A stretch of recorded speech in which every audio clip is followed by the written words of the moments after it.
ओम श्री गुरुवे नमः। ओम शांति शांति शांति। प्रणाम भगवान। भगवान योग वासिष्ठ महारामायण से निर्वाण प्रकरण उत्तरार्ध और सर्ग नंबर 150 से 151 लेते हैं भगवान, जिसमें शीर्षक है मुनि के उपदेश से आत्मज्ञान की प्राप्ति। पूर्व देह के गमन की असमर्थता के विषय में प्रश्न करने पर देह आदि के भस्म होने के प्रसंग में मुनि के आश्रम और दोनों शरीरों के जलने तथा वायु द्वारा उस अग्नि के शांत होने का वर्णन। मुनि ने कहा, व्याग, उस समय उस मुनि ने इस प्रकार की युक्ति से मुझे ऐसा ज्ञान उपदेश किया जिससे तत्काल ही ये तत्व मेरी बुद्धि में बैठ गया। जिस मुनि ने यह चंद्रोदय के समान मनोहर वचन कहा था, वे ही ये मुनिवर तुम्हारे बगल में बैठे हैं। उक्त मुनि को दिखाकर कहा, उनकी ओर दृष्टिपात करो, ये मूर्तिमान यज्ञ के समान हैं। इन्हें दृश्य के पूर्व पर का पूर्ण ज्ञान है। ये ही हमारे अज्ञान का विनाश करने वाले हैं। यद्यपि मैंने इनसे कहने के लिए प्रार्थना नहीं की थी, तथापि इन्होंने ही मुझसे यह बात कही थी।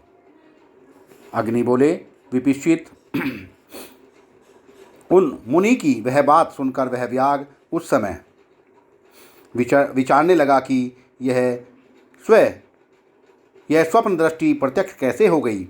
यूँ सोचकर उसे महान विस्मय हुआ। तब व्याग ने कहा, मुने, भव ताप का अपहरण करने वाले, आपने अभी अभी जो बात मुझसे कही है वह तो महान आश्चर्यजनक है और मेरे मन में नहीं बैठ रही। मुनिवर, स्वप्न में जिसका आपने अपने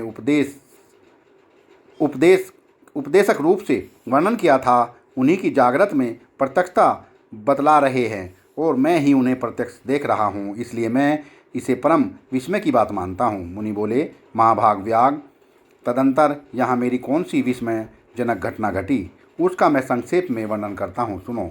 सहसा उतावला मत करो। तुम्हारे समीप बैठे हुए इन मुनिवर ने उस समय वहाँ मुझे ज्ञान उपदेश करने के लिए जैसा वर्णन किया था, और मैं उन महात्मा की उस वाणी से तुरंत ज्ञान संपन्न हो गया। तत्पश्चात उनकी वाणी के प्रभाव से मुझे अपने पहले के अनादि सिद्ध संपन्न मात्र रूप निर्मल स्वभाव का स्मरण हो गया आया। फिर तो मेरे हृदय में यह भावना जाग उठी कि मैं ही वह मुनि था। ऐसा ध्यान आते ही प्रचुर आश्चर्यवश स्नान किए हुए की तरह मेरा हृदय आर्द्र हो गया। मैं विषय भोग की आसक्ति से इस अवस्था को प्राप्त हो गया हूँ। ठीक उसी तरह जैसे अज्ञानी पथिक मार्ग के परिश्रम से पीड़ित होकर जल के लिए मिथ्याभूत मृग तृष्णा के पीछे दौड़ता है। अहो आश्चर्य है, बढ़ते हुए इस मिथ्या ज्ञान ने जो सर्वथा शून्य है, मुझे यह किस दशा में पहुँचा दिया। वास्तव में मैं हूँ, न यह स्त्री है, न यह घर है, और न यह भ्रम ही है। यह सब कुछ मिथ्या है, फिर भी सच्चा प्रतीत होता है। यह महान आश्चर्य है। अच्छा, अब इस विषय में मुझे क्या करना चाहिए? मेरे अंदर बंधन को तोड़ डालने में समर्थ जो ब्रह्माकार आवृत्ति रूप अंकुर है, वह भी काट डालने योग्य है। अतः तब तक मैं उसी का परित्याग करता हूँ। यूँ सोचकर विचार कर मैंने वहाँ उस मुनि से इस प्रकार कहा, मुनीश्वर, मैं अपने आश्रम स्थित मुनि शरीर का तथा जिस शरीर को देखने के लिए प्रवृत्त हुआ हूँ, उसका भी निरीक्षण करने के लिए जाता हूँ। यह सुनकर वे मुनिवर उस समय ठठाकर हंस पड़े और मुझसे कहने लगे, वे दोनों शरीर अब हैं कहाँ? अब तो वह बहुत दूर चले गए। अथवा वृत्तांतज्ञ, तुम स्वयं ही जाओ और उस वृत्तांत को देखो। वहाँ घटित हुई उस घटना को जब तुम यथार्थ रूप से देख लोगे, तब तुम स्वयं ही जान जाओगे। मुनि के यूँ कहने पर मैंने अपने उस प्राक्तन मुनि शरीर का स्मरण करके वहाँ जाने की इच्छा से इस स्वप्न कल्पित रूप का परित्याग कर दिया और चिदात्मक रूप अपने जीव को प्राण के द्वार भूत पवन से संयुक्त कर दिया।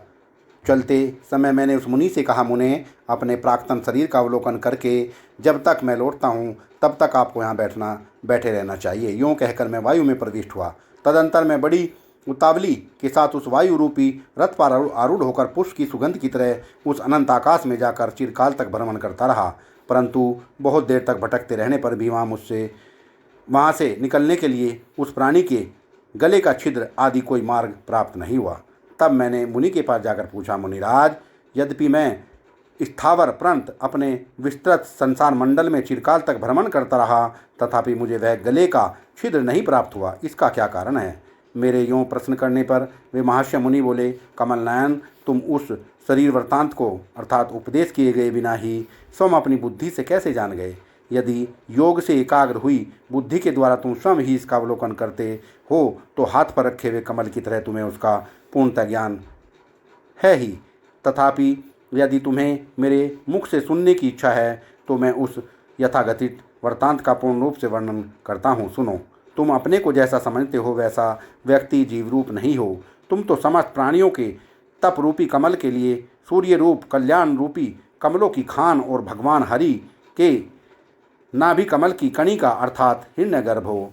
वही तुम किसी समय व्यष्टि भाव रूप स्वप्न देखने की इच्छा से तपस्या में स्थित होकर उस समय पुष्ट हुई बुद्धि द्वारा किसी प्राणी के हृदय में प्रविष्ट हुए। जिस हृदय में तुमने प्रवेश किया था वहाँ पृथ्वी और स्वर्गलोक जिसका उदर है उस विस्तृत त्रिलोकी को देखा था। इस प्रकार यद्यपि तुम वहाँ बड़ी देर तक स्वप्न देखने में व्यग्न थे, तथापि तुम्हारे शरीर में तथा महावन में सोए हुए उस जीव के शरीर में जिसमें तुम स्थित थे आग लग गई। फिर तो धुएं से धूमिल हुए मेघरूपी वस्त्रों से आच्छादित आकाश चंदोवा सा मालूम पड़ने लगा। अलाद चक्र सी उड़ती हुई बड़ी बड़ी चिंगारियां सूर्यमंडल एवं चंद्रमंडल सी जान पड़ने लगी। उस अग्नि ने जले हुए मेघों पर भस्मपूर्ण धुएं के मेघ रूपी कमलों द्वारा आकाश को ऐसा आच्छादित कर दिया था मानो वे नीले आकाश दल की रक्षा कर रहे हो। दूर देश में स्थित लोगों ने उसे एक जगह स्थिर हुई बिजली सा देखा, जिसकी प्रभा से आकाश में हिले हुए स्वर्ण रस से अनुलिप्त फर्श सा लग रहा था। उसकी दीप्तिमती चिंगारियां उड़कर आकाश में पहुंच रही थी, जो ताराओं की संख्या को 2 गुना बता रही थी। वह बस स्थल से स्थित ज्वाला रूपी बाल वनिताओं के कटाक्ष से आनंद प्रदान कर रही थी। उस दावाग्नि ने जो प्रलयाग्नि के समान भीषण थी तथा वेगपूर्वक रेंगते हुए सर्प की तरह चारों ओर फैल रही थी, तुम्हारे आश्रम के साथ साथ तुम्हारे तथा उस प्राणी के शरीर को भी जलाकर भस्म कर दिया। व्याग ने पूछा, मुने, वहाँ उस अग्निदाह की उत्पत्ति का प्रधान कारण क्या है तथा वह मन और आप वे शिष्य सब के सब एक साथ ही कैसे नष्ट हो गए? मुनि ने कहा, व्याग, जैसे संकल्प आदि के विनाश और उदय में संकल्पकर्ता के मन का स्पंदन ही कारण है, वैसे ही त्रिजगत का संकल्प करने वाले विधाता का मन स्पंदन ही त्रिजगत है और वही तुरंत उसके विनाश और उदय का कारण है। चूँकि ब्रह्मा का संकल्प नगर ही जगत है, इसलिए उसके मन का स्पंदन ही संसार में प्रजाओं की उन्नति, क्षय, क्षोभ, वृष्टि और अवष्टि आदि का कारण है। ब्रह्मा का मानसिक संकल्प इस त्रिलोकी का कारण है, अतः यह त्रिलोकी कल्पित है। विद्वानों की निर्मल दृष्टि में चिदाकाश की ही शोभा विकसित होती है, किंतु जो मूर्ख हैं उनकी दृष्टि में वह जैसी अथवा जिस प्रकार की भांति है तन्मयी ही है, वास्तव में तो वह सत नहीं है। समागत मुनि ने कहा, मुने, वहाँ उस अग्नि के दोनों शरीर, आश्रम, नगर, वे घर और वृक्ष आदि सब को सूखे तिनके के समान शीघ्र ही जलाकर राख का ढेर बना दिया तथा अत्यंत दाह के कारण जिसकी बड़ी बड़ी सिलाई फट गई थी, ऐसे तुम्हारे उस आश्रम में सोए पड़े हुए वे दोनों शरीर भस्म हो गए। इस प्रकार संपूर्ण वन को पूर्ण रूप से जलाकर वह आग धीरे धीरे उसी प्रकार शांत हो गई जैसे समुद्र के जल को पीकर अगस्त्य जी शांत हो गए थे। तत्पश्चात वह अग्नि अदृश्य हो गई। उस अग्नि के अदृश्य हो जाने पर वायु उस संपूर्ण भस्म राशि को, जो पहले हवा के लगने से उद्दीत होकर फिर अत्यंत शीतल हो गई थी, पुष्प राशि की भांति कण कण करके उठा ले गई। इससे अब पता ही नहीं चलता कि वह आश्रम कहाँ था और वे दोनों शरीर कहाँ चले गए तथा जो पेटी की तरह बहुत से लोगों का निवास स्थान था, वह नगर जागृत पुरुष के स्वप्न नगर की तरह कहाँ विलीन हो गया।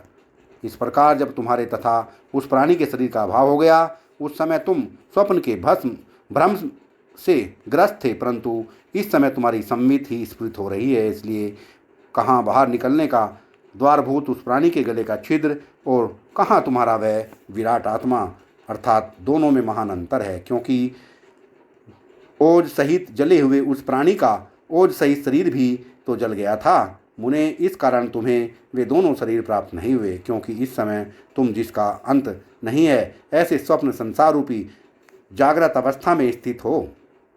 सुब्रत, इस प्रकार तुम्हारा यह स्वप्न ही जागृत भाव को प्राप्त हो गया और हम सब लोग तुम्हारे स्वप्न पुरुष हो गए हैं।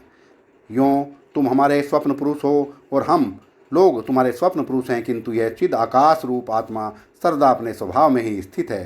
स्वप्न पुरुष होते हुए जब से तुम्हें मैं जागृत पुरुष हूँ ऐसी प्रतीति हुई, तब से तुम जागृत पुरुष बनकर पूर्ण रूप से गृहस्थ आश्रम में स्थित हो। तात, इस प्रकार वहाँ जैसी घटना घटी थी वह सारा प्रसंग मैंने तुम्हें पूर्ण रूप से सुना दिया। अब यदि तुम्हें मेरे कथन में संदेह हो तो तुम स्वयं ही ध्यान द्वारा उस अनुभूत दृश्य को देख सकते हो।